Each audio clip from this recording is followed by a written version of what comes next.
Кундузай Султанова Лейлектин Актерек айылында жашайт. Анын айылында суу маселеси буга чейин оор болгон. Анткени арык аркылуу келген сууну тургундар эгинге коюп, таза суу катары да колдонушчу. Жазында сел келген мезгилде арык ылай баткакка толуп, суу көйгөйү жаралчу. Азыр эми анын баары артта калды дейт каарманыбыз.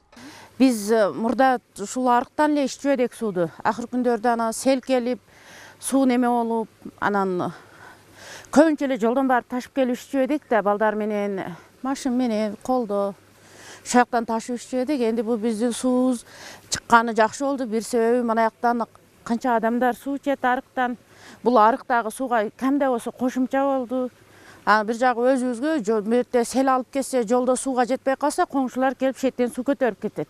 Актерек айылынан сырткары Лейлек айыл аймагынын 3 айылында да ушундай скважиналар казылып, жер астынан суу чыгарылган.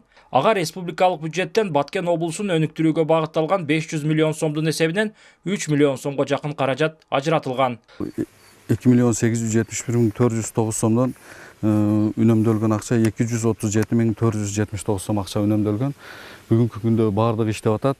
Чоюн жайылын Чарбакса участкасында бир ушундай поливной, анан атайын 25 кожолук, 30 кожолуктай үйгө атайын таза суу боюнча дагы таза суу үчүн дагы эме бир скважина казылып берилген да.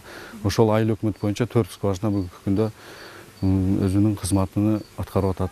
Ал эми бул насостук станция Лейлек районунун Бешкент айыл аймагында жайгашкан. Аймакка Советтер Союзу мезгилинде көчмө насостук станциясы аркылуу суу чыгарылып турган. Аталган станция эскилиги жетип, жараксыз абалга келген соң суу таңкыстыгы жаралган. Айрым жашоочулар өз алдынча суу чыгарганы менен толук кандуу муктаждык канааттандырылган эмес. Мындан улам республикалык бюджеттен каражат бөлүнүп, насостук станция курулду.